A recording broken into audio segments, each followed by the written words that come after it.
यादव भी आप ही के पार्टी के हैं। आपने अभी शिक्षा पर बात कही कि पढ़ने का व्यवस्था नहीं है, तो पढ़ने वाला मंत्री कौन है? शिक्षा मंत्री चंद्रशेखर यादव, वो भी आप ही के पार्टी के हैं। तो मेरे भाई, आप जितना भी बतिया लीजिए, वोटवा तो जाकर उसी को दीजिएगा। और आप अकेले नहीं हैं, यहाँ बहुत सारे लोग भाजपा के वोटर हैं, मोदी जी का फैन है। जैसा लोग बता रहे थे 2011-12 में आप मोदी जी को ज़्यादा नहीं जानते होंगे, हम ही उनका अभियान चला रहे थे 2012-13 में। आज हमसे लोग झगड़ा कर रहा है कि आपको नहीं समझ में आ रहा है, मोदी से ही देश का कल्याण होगा। अब हम उनसे क्या झगड़ा करें? जितने यहाँ मोदी के वोटर सपोर्टर हैं, आपको एक खुला चुनौती देकर जा रहे हैं। मोदी जी 9 वर्ष से प्रधानमंत्री हैं, उन्होंने आपके लिए, हमारे आपके बच्चों के लिए कुछ किया कि नहीं? इस चीज को छोड़ दीजिए। मोदी जी के 9 वर्ष प्रधानमंत्री रहने से बिहार के बच्चों का भला हुआ कि नहीं? इसको भी छोड़ दीजिए।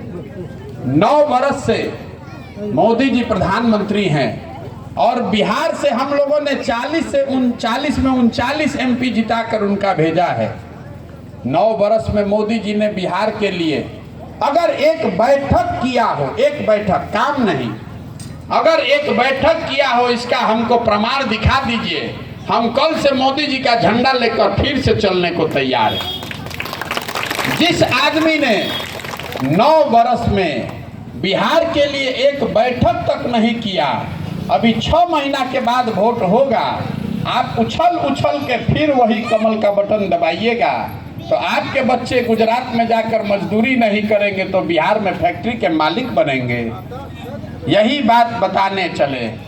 हम आपसे वोट नहीं मांग रहे हैं, पैसा चंदा हम किसी से लेते नहीं हैं। अभी आपने शिक्षा की बात कही तो 3500 गांव में हम अभी तक पैदल गए हैं। एक सवाल अभी आपसे पूछेंगे, आपको आईना की तरह दिखेगा कि कैसे यहाँ बिहार में लोग अपना खुद दुर्गति कर रहे हैं। आपसे सवाल पूछेंगे, आप हाँ चाहे ना आपको बताना है, हाथ उठाकर हर आदमी को। जरा सोच के बताइए, आपका अनुभव हमसे ज़्यादा है, आप हमसे बेहतर समझते हैं। बिहार में और कुछ हो चाहे नहीं, सभी के बच्चों के पढ़ने की व्यवस्था होनी चाहिए कि नहीं होनी चाहिए? सबको बताना है। आप यहाँ कथा सुनने नहीं आए हैं। अभी 1 मिनट में आपको आईना की तरह दिखेगा कि आप क्यों इस दशा में जी रहे हैं। फिर से पूछ रहे हैं, बताइए जोर से हाथ उठाकर, हाँ चाहे ना। बिहार में और कुछ हो चाहे नहीं, आपके हमारे सभी के बच्चों के पढ़ने की व्यवस्था होनी चाहिए कि नहीं होनी चाहिए?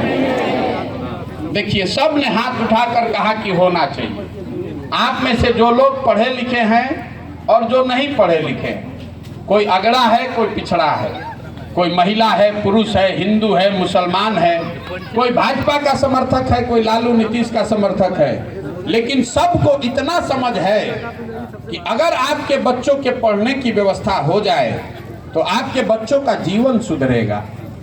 इसके लिए किसी नेता का जरूरत नहीं है।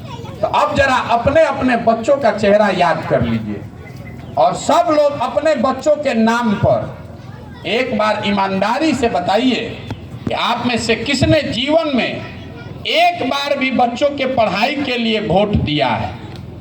देखिए कैसे शांत हो गया। जीवन में कभी किसी ने पढ़ाई के लिए वोट नहीं दिया है। तो जिस चीज के लिए आपने वोट दिया नहीं है, वो चीज आपको मिलेगा कैसे? चाहे जितना भाषण देना है दे लीजिए, बैठ के जितना स्कूल के बारे में शिकायत कर लीजिए।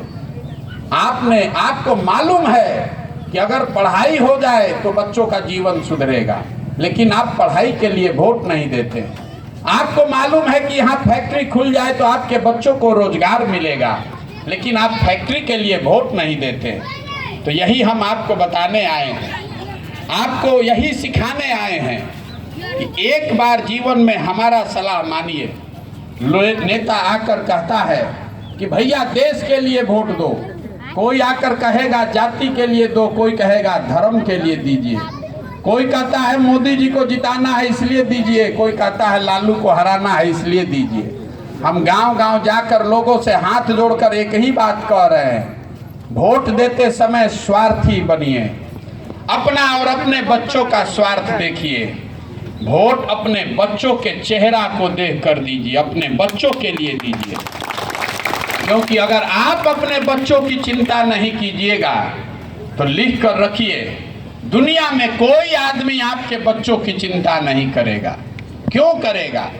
जब आपको अपने बच्चों की चिंता ही नहीं है तो हम आपके बच्चे का चिंता क्यों करेंगे? हम अभी आपके गांव में आए हैं, 50-100 गो लड़का हमको रास्ते में मिला होगा।